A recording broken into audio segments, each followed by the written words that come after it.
Sexe, business et politique. C'est une arme redoutable. Une arme qui faciliterait la signature de contrats. Il y avait du fric et des filles et des pots de vin et tout était permis. Une arme secrète qui peut provoquer des scandales. Témoignages inédits qui éclairent l'affaire Dominique Strauss-Kahn sous un autre jour. Une arme qui permettrait d'acheter les hommes de pouvoir ou de ruiner des réputations.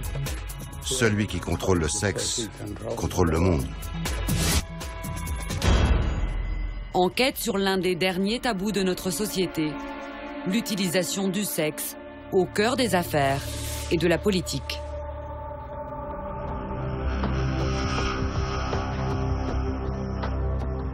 Saint-Cloud en banlieue parisienne. Le siège du groupe Dassault Aviation, l'une des plus grosses entreprises françaises. Dassault, c'est notamment le constructeur du mythique Mirage, la star des avions de chasse des années 70. Près de 3000 exemplaires vendus en 40 ans.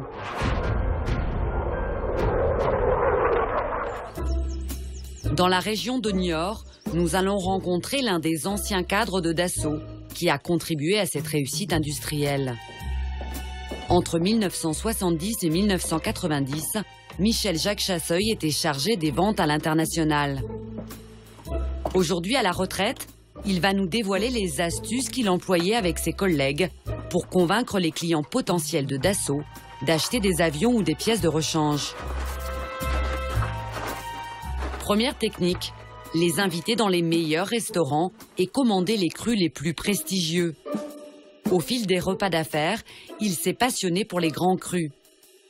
Aujourd'hui, il possède la plus belle cave au monde. Sa valeur estimée est de 50 millions d'euros. Château Margaux, Château Latour, Mouton Rothschild, Lafite Rothschild. Tout ça, c'est des caisses de vin, 15 000 € la caisse. Pour faire des affaires, cet ancien cadre de Dassault ne se contentait pas de régaler ses clients avec des vins d'exception. Il avait une arme plus intime.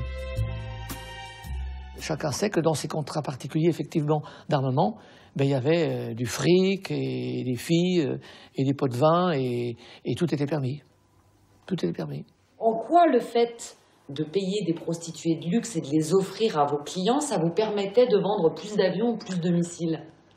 Parce qu'on sait très bien, chez chaque homme, il y a un cochon. Quand on avait affaire à un commandant, un colonel de ces armées de l'air des pays étrangers, lui, quand il arrivait à Paris, c'était quoi?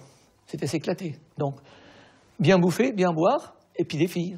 C'était systématique. Alors, c'était devenu une coutume.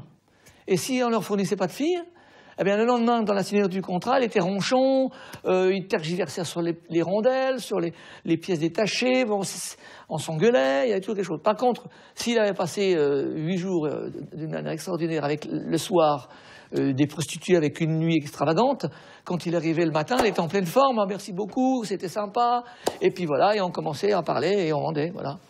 Ça faisait partie du maillon, on lui avait fait plaisir, il nous renvoyait l'ascenseur.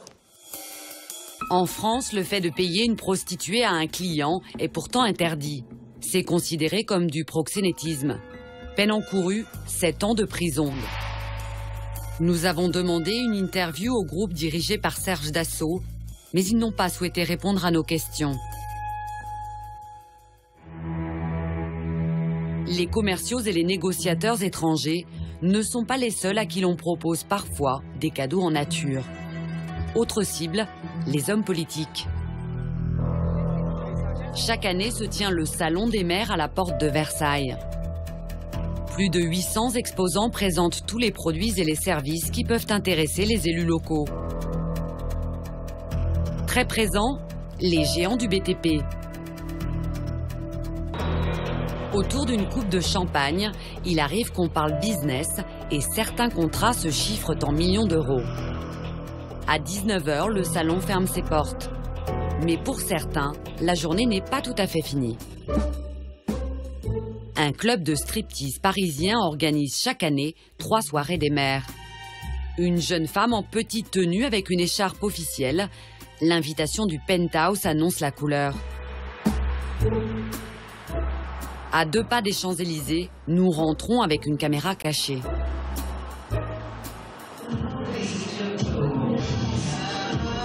Deux danseuses à moitié nues font le spectacle. Très vite, nous tombons sur un maire de Haute-Savoie. On a eu des invitations au Salon des maires. Bien sûr, sympathique. Une quinzaine de filles sillonnent la salle pour proposer des danses privées. Ce soir-là, nous avons croisé une dizaine de maires, tous invités par des entrepreneurs. Ce patron de PME vient de la région Rhône-Alpes. Moi, j'ai une entreprise pour le public. J'ai invité des clients en anglais et puis maintenant, je profite de l'essence. Il faut, hein? Pourquoi il faut? Normal, on a des clients, pour les sonner. Avec lui, un maire adjoint d'une petite commune. Il lui choisit une fille pour une danse privée. Le maire adjoint s'esquive, direction le sous-sol. En attendant, nous continuons l'interview. L'année dernière, j'en avais amené un papy qui avait 80 ans, un élu. Le jour, il est remonté avec la gonzesse, il n'en pouvait plus. Il dit putain, ça fait 30 ans que ça m'est pas arrivé, j'en peux plus, c'est génial. Et 2 mois après, j'ai une putain de commande de 200 000 €. Belle commande.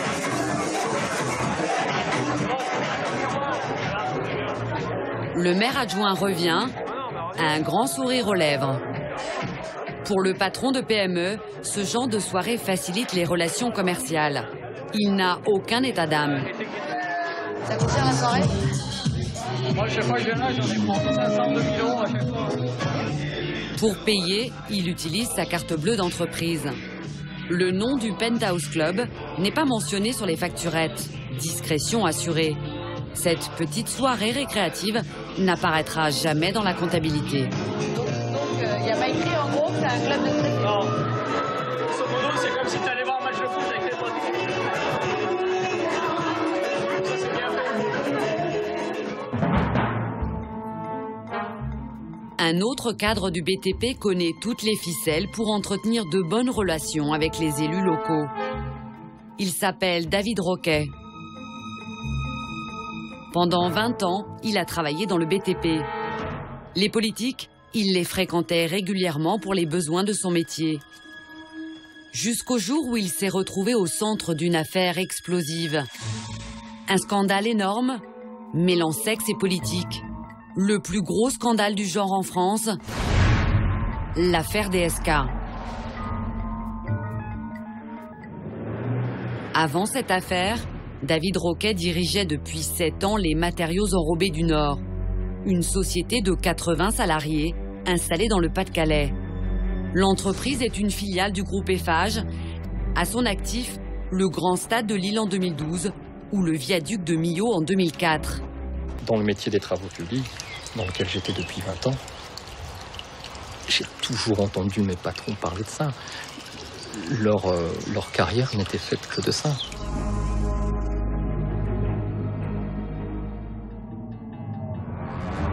À quelques kilomètres du Pas-de-Calais, Tournai, en Belgique. De ce côté de la frontière, les maisons closes sont tolérées. L'un des plus gros propriétaires de la région est français. Il s'appelle Dominique Aldeverhelde, surnom Dodo la Saumure. Il possède le Low Cost et 3 autres établissements du même genre. Elle rigole comme si je l'appelais pas maman en général. Je t'appelle pas maman? Tous les jours. Voilà. Donc c'est maman. Maman, c'est Béatrice Legrain, alias Béa, une ancienne prostituée devenue sa compagne. Depuis 20 ans qu'il fait ce métier, Dodo a vu défiler beaucoup de Français. Ici, c'est 80% de sa clientèle. La vie de Dodo et Béa va croiser celle de David Roquet en janvier 2009. C'est à ce moment-là que pour ce cadre d'Eiffage, tout va basculer. L'une de ses connaissances, un certain Fabrice Pachkovski, lui parle de Dominique Strauss-Kahn. À l'époque, DSK est président du Fonds monétaire international, le FMI. C'est l'un des hommes les plus puissants du monde. Dominique Strauss-Kahn, je l'ai rencontré par l'intermédiaire d'une connaissance lensoise, Fabrice Pachkovski. Un jour, il m'a dit, écoute, si ça t'intéresse, je rencontre régulièrement. Et je te cache pas que les restaurants, les sorties, les trajets, ça me coûte un peu de sous. Pour une boîte comme FH dans laquelle tu es, ça pourrait être intéressant à un moment donné de connaître un homme politique haut placé. Fabrice Pachkovski propose à David Roquet une rencontre avec DSK, mais il a une petite condition. Et Fabrice me dit, écoute, ce serait pas mal que tu sois accompagné d'une présence féminine. Alors, je ne voyais pas comme ça de but en blanc qui je pouvais emmener.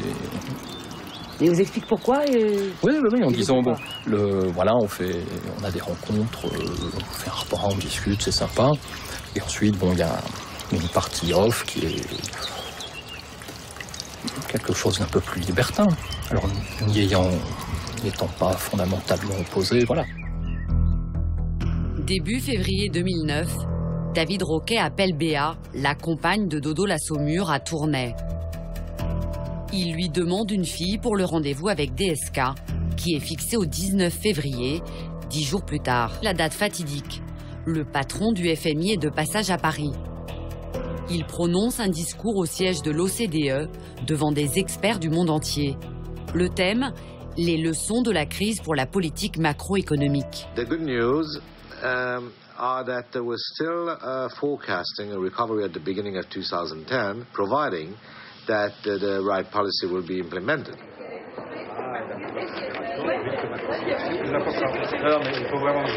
Merci, à bientôt, monsieur Strauss-Kahn.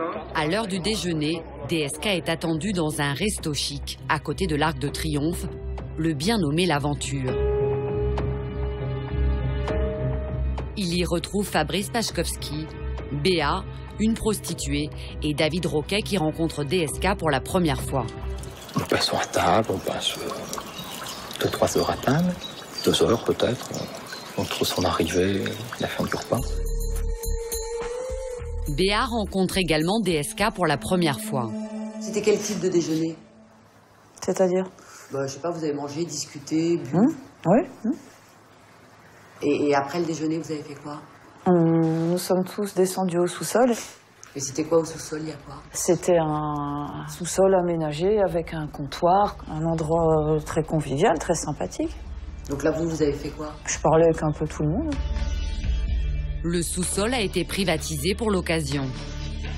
On prend quelques coups, on rigole, un peu de musique, un moment sympathique, et puis... je ne vais pas dire la partie fine commence, mais c'est naturellement, les choses s'enchaînent comme il était prévu qu'elles le soient. Dominique Strauss-Kahn? Il a eu un rapport tarifé consenti avec la fille. Oui, où? Un petit peu plus loin. Hors de votre vision, il y avait une chambre, il y avait quelque chose? Non, c'était des fauteuils. Mais vous saviez qu'ils avaient un rapport sexuel, donc c'est... Oui, mais c'était prévu. Scène surréaliste.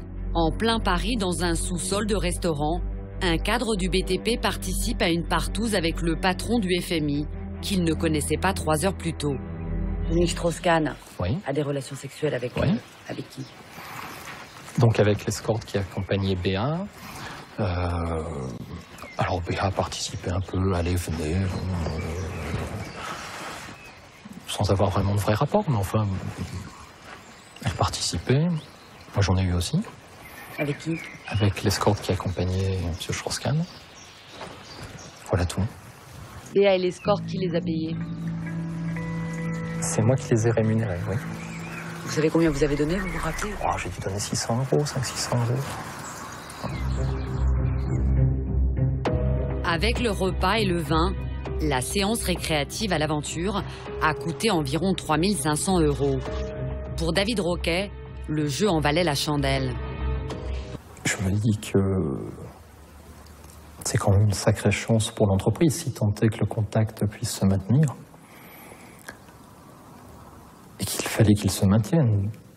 Pour l'entreprise, à un moment donné, c'était il fallait, dans ce métier-là, être en relation avec les hommes politiques, pas pour les corrompre, pas pour miner les affaires, mais pour être connu, pour pouvoir travailler simplement. Entre 2009 et 2011, David Roquet va organiser une dizaine de parties fines pour Dominique Strauss-Kahn, dont 3 à Washington, où vit le patron du FMI.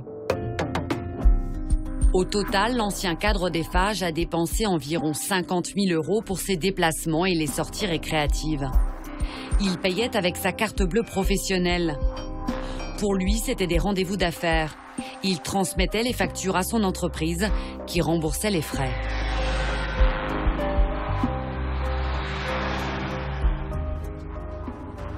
Derrière vos notes de frais, vous mettiez quoi au dos de vos notes de frais pour les justifier? Je vais manger avec M. Strauss-Kahn, je mettais M. Strauss-Kahn sur la note, oui. Donc mon patron les validé, le responsable administratif et comptable les validé. Bon. Alors maintenant, ils vont vous dire qu'ils avaient des montagnes de frais tous les mois, qu'ils ne vérifiaient pas tout, qu'ils faisaient un sondage de temps en temps. Bon, certes, mais enfin bon, je leur ai jamais rien caché. Mai 2011, nous sommes à 1 an de la présidentielle en France. DSK est le favori des sondages, rien ne semble pouvoir l'empêcher d'accéder à l'Élysée. David Roquet se frotte les mains. On se disait que forcément, cette relation ne pouvait pas s'arrêter là. M. Strauss-Kahn aurait accédé aux plus hautes fonctions. Et naturellement, le lien se serait maintenu. Une fois, il nous a dit bah, c'est sympa, je vous oublierai pas. Enfin, voilà, Mais le 15 mai 2011, coup de théâtre à l'autre bout du monde. Il est 13h, voici les titres de l'actualité. À la une ce dimanche, l'affaire Dominique Strauss-Kahn, le directeur général du FMI, a été formellement inculpé cette nuit à New York d'agression sexuelle et de tentative de viol. L'affaire Nafissatou Diallo commence à New York. À Lille, David Roquet ne le sait pas encore, mais la police va remonter jusqu'à lui suite à des écoutes. 5 mois plus tard, il est arrêté. C'est le 2e scandale DSK que les journalistes baptiseront l'affaire du Carlton de Lille. David Roquet est mis en examen pour proxénétisme aggravé en bande organisée, escroquerie et abus de confiance suite aux parties fines organisées pour le patron du FMI. Il est incarcéré. En novembre, la direction d'Eiffage le lâche. Cette affaire est une affaire David Roquet, ce n'est pas une affaire Eiffage. Nous avons pris des sanctions et aujourd'hui l'enquête suit son cours. Et je rappelle à vous toutes et tous qu'à aucun moment et par personne le groupe Eiffage est attaqué. David Roquet est licencié. Pour sa défense, il assure que son supérieur hiérarchique était au courant. Ce supérieur s'appelait Jean-Luc Vergin, directeur régional nord du groupe Eiffage. Entendu par la police début 2012, il a affirmé qu'à l'époque de DSK, il n'avait pas le temps de contrôler les frais de David Roquet. Nous avons pu consulter son PV d'audition. J'avais 1 heure tous les mois pour signer toutes les notes de frais. Je ne vois pas comment j'aurais pu vérifier 600 fiches. Comment voulez-vous que je vérifie fiche par fiche si cette dépense était justifiée ou non? De son côté, David Roquet maintient que Vergin savait qu'il payait des soirées coquines à DSK. Je l'informais du fait que j'avais de nouveaux rendez-vous avec M. Strauss-Kahn et que dans la foulée des rendez-vous et des repas qu'on pouvait avoir, il y avait une partie récréative. Mais il me disait il faut continuer. Je lui posais la question parfois, c'est vrai que c'était des frais. Ceci étant, c'était pas une part énorme du budget, c'était 10%. Et il me disait bah oui, il faut continuer. Ah oui, pour Eiffage, à un moment donné, ça pourrait être intéressant. Il disait ça. Oui. Au dernier voyage, je me souviens, juste avant Washington, je lui ai reposé la question en disant bon, qu'est-ce que t'en penses, faut continuer. Il m'a dit bah oui, il faut pas s'arrêter en si bon chemin, ou faut pas s'arrêter maintenant. Qui dit la vérité? Pour le savoir, nous allons tenter de rencontrer Jean-Luc Vergin. Mais Jean-Luc Vergin n'est pas à son domicile. Finalement, nous réussissons à nous procurer son numéro de téléphone portable. Oui, bonsoir, monsieur Vergin. Oui.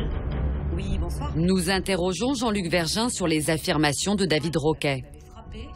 Il m'a dit qu'il vous avait posé la question avant son dernier voyage à Washington, alors qu'il était chez vous au Touquet, dans votre résidence secondaire, qui vous avait demandé je retourne à Washington, qu'est-ce que t'en penses, est-ce qu'il faut que je continue avec DSK, etc. Il me dit que vous lui avez répondu, bien sûr, faut pas s'arrêter en si bon chemin. Écoutez, quand on vous dit, vous êtes dirigeant de l'entreprise, que quelqu'un de chez nous connaît peut-être le futur président de la République, il faudrait quand même être idiot pour dire laisse tomber, tu arrêtes de le voir. Bon, on ne peut pas non plus cracher dans la soupe, c'est dire quelqu'un a possibilité de connaître un futur président de la République, mais même vous, madame, vous l'auriez fait. Je pense que le jeu, comme je le voyais, moi, le jeu, il en valait un peu la chandelle. En revanche, Jean-Luc Vergin nie catégoriquement avoir été mis au courant que les invitations de DSK cachaient souvent des parties fines. Comment voulez-vous que je le sache? Il ne vous l'a pas raconté, David Roquet ne vous l'a pas raconté. Mais jamais, je ne l'aurais pas laissé faire, c'est clair. Nous avons pourtant retrouvé au Touquet un ami de Vergin, cadre dans le milieu du bâtiment, qui le fréquente depuis des années. Selon lui, au sein d'Eiffage, la plupart des collaborateurs de Roquet savaient qu'il payait des parties fines à DSK. L'homme ne sait pas que nous enregistrons la conversation. C'est vraiment un secret policier parce que tous ses collaborateurs, tout le monde était au courant. Hein. Ils en parlaient librement. Hein. Ah oui, puisqu'on en discutait oui, ça faisait partie des conversations rigolotes. Fin 2011, Jean-Luc Vergin a aussi été licencié par Eiffage. Il sera également mis en examen pour complicité d'escroquerie et complicité d'abus de confiance. Dodo Lassaumur et Béa, sa compagne, sont mis en examen pour proxénétisme aggravé en bande organisée. Fabrice Pachkovski, lui, il a été pour proxénétisme aggravé en bande organisée, escroquerie et abus de confiance, tout comme David Roquet. Il risque jusqu'à 20 ans de prison et 3 millions d'euros d'amende. En 2014, un procès DSK devrait se tenir à Lille. L'ancien président du FMI est mis en examen pour proxénétisme aggravé en bande organisée. Lui aussi risque jusqu'à 20 ans de prison et 3 millions d'euros d'amende. Pour sa défense, il affirme qu'il ignorait que les filles que lui fournissait Roquet étaient des prostituées. Aujourd'hui, David Roquet a tout perdu. Son emploi et sa réputation. Son espoir, que la justice reconnaisse un jour qu'il agissait avec l'accord de son entreprise. Le sexe est une arme dangereuse. Ceux qui l'utilisent risquent gros quand la vérité éclate au grand jour. Ces pratiques existent dans la plupart des secteurs de l'économie. Direction les États-Unis. À New York, le quartier de Wall Street, le cœur de la finance mondiale. Avec le secteur des banques, c'est plus de 300 000 personnes qui travaillent ici, en grande majorité des hommes. Dollars, investissement à risque et grosse pression. Plus au nord, sur la 33e rue, le Rix Cabaret. Ken Sistrunk, le directeur de l'établissement, a exceptionnellement accepté de nous entrouvrir ses portes. Ce monde est régi par des codes masculins, vous savez. Je suis un homme, vous êtes un homme, j'aime les belles femmes, vous aimez les belles femmes. Le fait qu'ils partagent cette intimité, qu'ils le fassent les uns devant les autres, ça induit de la proximité. C'est une expérience commune, un moment de plaisir partagé. Et à partir de là, la confiance s'instaure. Si les hommes se retrouvent entre eux dans un club de striptease, c'est comme s'ils partageaient désormais un secret. Ça crée un esprit de camaraderie. Il y a une loyauté qui s'instaure. Vous pouviez le sentir? Oui, bien sûr, ça se voit tout de suite. Il a quand même sa tête enfouie entre mes seins et il lui dit « Ne le dis pas à ma femme » ou « Il faudra que je te tue » ou des choses comme ça. Et bien entendu, cette complicité, ça aide à conclure des contrats. C'est bon pour le business. C'est arrivé souvent que des hommes d'affaires me disent « Tu m'as aidé à conclure ce contrat, tape-moi dans la main ». Les clients sont soumis à un code de bonne conduite. Nous avons des règles très strictes ici. On ne peut pas tout tolérer, parce que nous devons respecter la loi. Alors les relations sexuelles sont interdites. Et si quelqu'un ne respecte pas nos règles, nous le mettons dehors. Dans les établissements comme le Rix, pas question de passer à l'acte. Alors les clients qui veulent aller plus loin ont recours à de véritables réseaux de prostitution.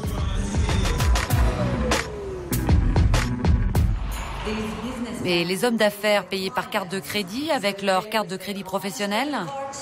Exact, avec leur carte de crédit professionnelle. Ça s'appelle la facturation discrète. Si tu veux monter une agence d'escort girls aux États-Unis, il faut créer une entreprise bidon, parce que les sociétés de cartes de crédit ne font pas de business avec les réseaux de prostitution.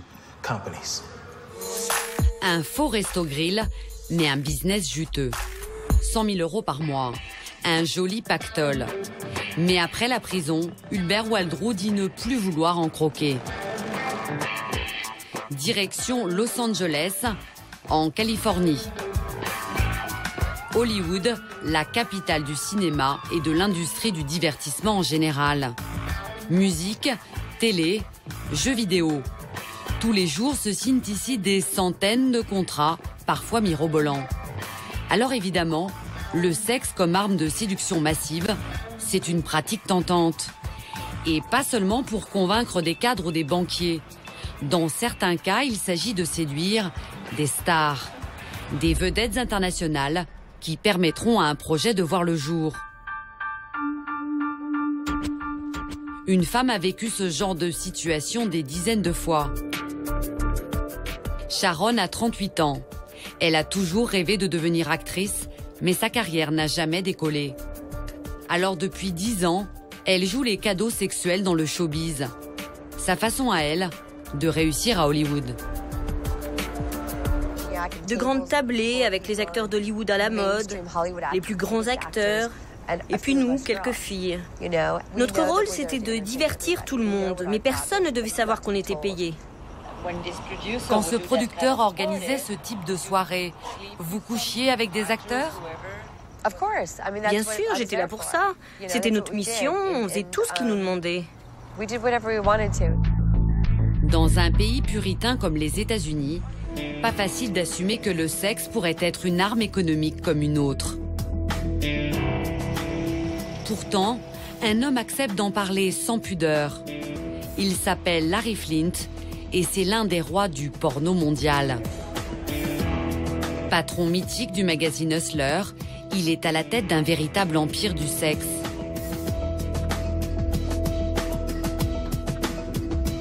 Il nous reçoit dans son bureau, ambiance boudoir Renaissance, dans le plus pur style kitsch américain.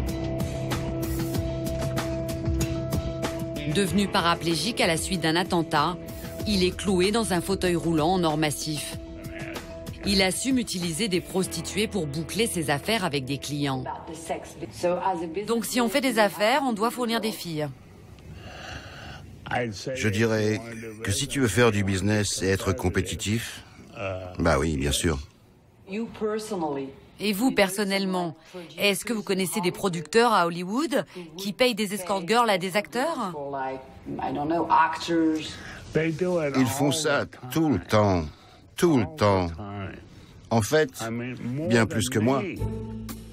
Larry Flynt n'est pas seulement un homme d'affaires redoutable. C'est aussi un lobbyiste politique engagé aux côtés des démocrates. Il a farouchement défendu Bill Clinton lors du scandale Lewinsky. Son cheval de bataille, la dénonciation de l'ordre moral qui règne dans son pays. Avec certains de ses amis politiques, il procède comme avec ses clients. Et là encore, il assume. Mais pourquoi avoir payé une prostituée à cet homme politique? Vous attendiez quelque chose en retour? C'est une de mes relations privilégiées au Congrès américain. Si jamais j'ai besoin de savoir ce qui se décide à Washington sur une affaire particulière, je l'appelle et j'ai l'information. Celle qui fournit les filles à Larry Flynt s'appelle Olivia.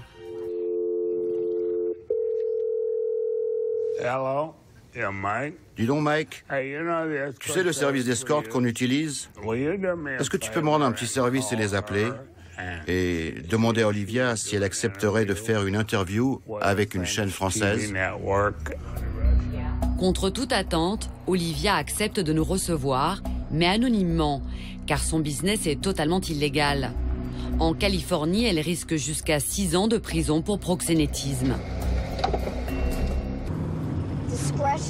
La discrétion, c'est la clé dans mon milieu, et particulièrement ici dans cette ville. La discrétion la plus totale. Et puis mes filles n'essayent pas de se faire mettre la bague au doigt. C'est la dernière chose qu'elles veulent. Dès que je vous dis un mot, je me sens coupable parce que je n'ai jamais raconté tout ça ouvertement et certainement pas devant une caméra. Ces filles sont payées 400 € de l'heure pour leurs prestations sexuelles, plus les pourboires. Dans ce monde d'argent, de sexe et de pouvoir, les secrets intimes peuvent aussi servir d'armes pour détruire des adversaires. Moscou, la capitale de la Russie.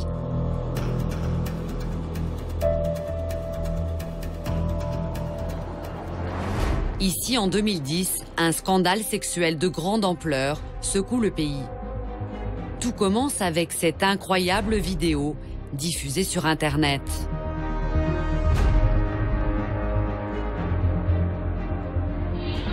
Canal 911 présente quelques jours de la vie de ceux qui se sont fait prendre la main dans le sac. Qu'est-ce qu'il y a à la télé ce soir? Un montage qui alterne extraits d'émissions comiques, authentiques parties de jambes en l'air et rails de coke. Ces hommes ont été filmés à leur insu, en caméra cachée. Les 4 victimes de ce montage vidéo ont un point commun. Ce sont tous des figures de l'opposition à Vladimir Poutine, l'homme fort de la Russie. En bas à droite, c'est Viktor Chenderovitch, le patron d'une émission satirique similaire au Guignol. En haut à gauche, c'est Alexandre Belov, l'ultranationaliste très critique du régime. Lui, c'est un écrivain célèbre et un fervent opposant, Édouard Limonov. Et le dernier, c'est Michael Fishman, le rédacteur en chef d'un hebdomadaire indépendant. En l'espace de 2 ans, ces opposants se sont tous retrouvés dans le lit d'une même jeune femme. Sur la vidéo, son visage est masqué. Mais après sa diffusion, son nom a été révélé et des photographies d'elle ont fait leur apparition sur Internet. Et s'appelle Katia Gerasimova. Apprentie mannequin, elle adore exposer sa plastique parfaite. Pour en savoir plus, nous sommes allés à la rencontre des victimes de ce guet-apens sexuel. Nous retrouvons le satiriste Viktor Chenderovitch dans un parc du centre-ville de Moscou. Le satiriste prenait un malin plaisir à ridiculiser Vladimir Poutine. Vladimir Vladimirovitch, vous avez été formidable. On vient de m'appeler. Votre taux de popularité a atteint 130%. Mais comment est-ce possible ? 100% de la population fait confiance à Vladimir Vladimirovitch. 30% d'entre eux lui font confiance doublement. Mais lorsque ces ébats sexuels avec Katia ont été rendus publics sur Internet, le sens de l'humour du patron des Guignols en a pris un sacré coup. Cette Katia Gerasimova, comment elle vous a approché? Elle s'est présentée en disant qu'elle était journaliste. Elle m'a interviewé et un peu plus tard, elle m'a proposé elle-même qu'on se revoie.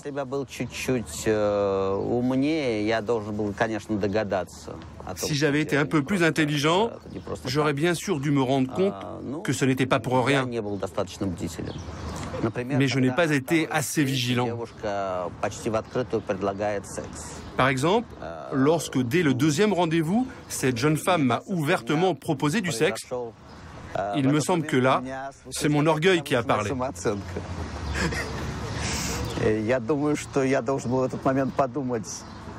J'aurais dû me dire que je n'étais pas censé susciter un tel intérêt sexuel chez elle.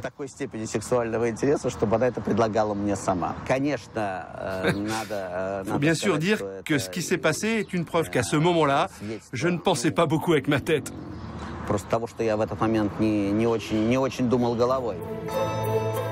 Katia a également tenté d'attirer dans son lit le chef d'un bureau indépendant de lutte contre la corruption. Lui aussi est critique envers le régime Poutine. Très rapidement, l'homme a vu clair dans le jeu de la jolie brune et il n'est pas tombé dans son piège. Racontez-moi cette femme qui vient, comment ça se passe exactement?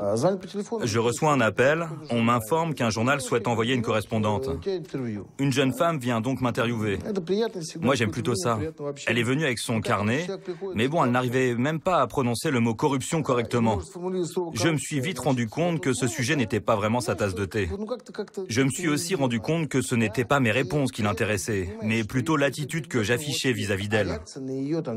Et puis quand une jeune fille te dit que tu es intelligent, qu'elle est en admiration, ça veut dire qu'elle veut te soutirer de l'argent ou autre chose. Katia a également réussi à faire perdre la tête à l'ultranationaliste Alexandre Belov. En Russie, il est célèbre pour ses diatribes publiques contre Poutine. Cet homme politique de premier plan, marié et père de famille, s'était fait le champion de la défense de l'ordre moral et de la famille. La diffusion de la vidéo de ses ébats a écorné cette image. Dans son bureau, un portrait de lui version prince russe du XIIIe siècle. C'est quoi ce tableau? C'est Alexandre Belov le combattant, Alexandre Belov le sauveur de la Russie? C'est l'homme dangereux. Avant d'accepter de nous rencontrer, l'homme avait pris quelques précautions. Après le scandale Katia, il est devenu plus que méfiant. Nous sommes sur nos gardes. Vous avez bien dû vous en apercevoir. Et j'ai d'ailleurs moi-même vérifié vos téléphones et si votre chaîne de télévision existait réellement avant de vous accorder un entretien.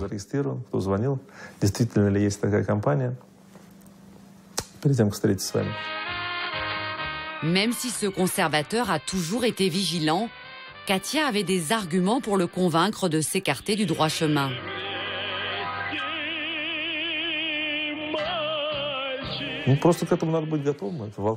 C'est vrai que je ne m'étais pas préparé à ça.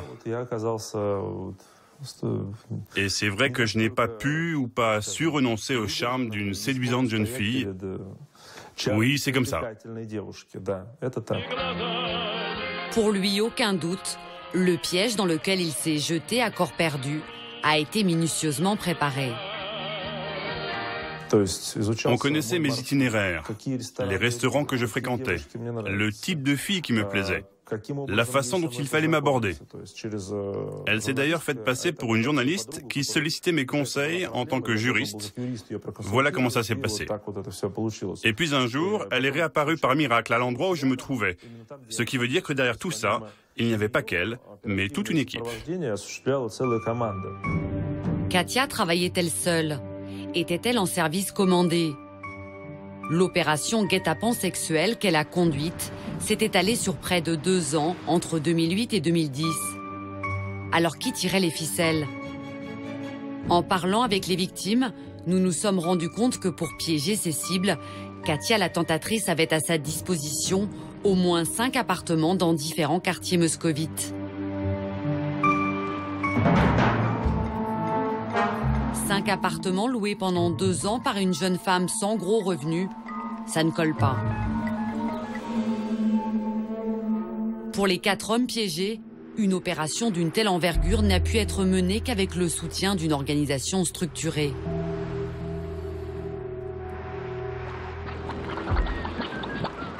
Dès la diffusion de la vidéo sur Internet, le patron des Guignols de l'info, Viktor Tchendorovitch, en est persuadé. C'est une basse vengeance politique. Ce qui vous est arrivé, ça a été organisé par qui? Il est évident que ce ne sont pas des amateurs. Ils ont du personnel, des moyens techniques onéreux. Il faut avoir un budget conséquent. Un individu ne pourrait pas se le permettre. C'est forcément le gouvernement qui organisait ça. Donc pour vous, c'est clair, c'est signé de la main du régime Poutine. Il y a un dicton qui dit « Il n'est pas poli de soupçonner quand tu es parfaitement sûr ». Ils ont fait ça pour montrer que ceux qui sont contre Poutine sont des dépravés, des marginaux, et que par contre, ceux qui soutiennent Poutine sont des gens bien, sous tout rapport.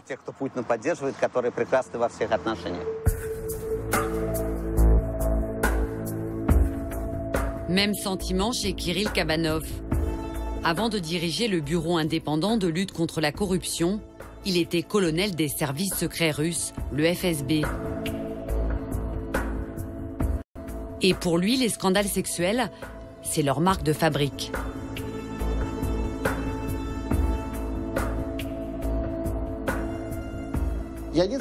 J'ai tout de suite dit que c'était impossible que ce genre de piège soit organisé sans la participation des services secrets. C'est impossible. Tout simplement parce que ce sont les méthodes qu'ils utilisent. C'est très simple, ce sont des vieilles techniques qui ont été inventées il y a peut-être 300 ans. On s'attaque à votre réputation ou à votre bonheur familial, on utilise vos faiblesses.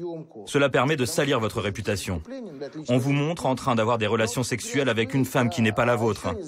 Eh bien, après un épisode comme celui-là, comment pouvez-vous vous permettre de faire la morale à qui que ce soit ? C'est ça le principe. C'est un piège standard. Tous les services secrets y ont recours.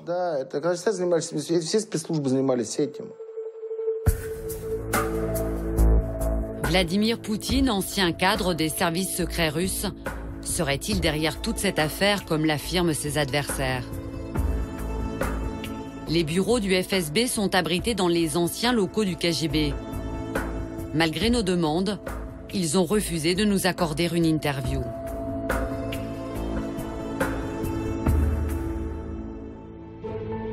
Quant à Katia Gerasimova, elle aurait quitté la Russie. Nous avons retrouvé son compte Facebook, créé sous une autre identité. Sur de nombreuses photos, on la voit à Barcelone, où, d'après nos informations, elle se serait installée après le scandale provoqué par la vidéo de ses ébats sexuels. Affaire Katia Gerasimova, affaire Babydoll, ou encore affaire DSK, ce genre de scandale est finalement très rare. L'utilisation du sexe comme arme de corruption est l'un des secrets les mieux gardés du monde des affaires et de la politique. Un secret honteux et immoral. Un secret banal aussi. Le plaisir pour les hommes, l'humiliation pour les femmes, ravalé au rang d'objet, au rang de petits bonus. La face la plus sombre et malsaine d'un capitalisme décomplexé.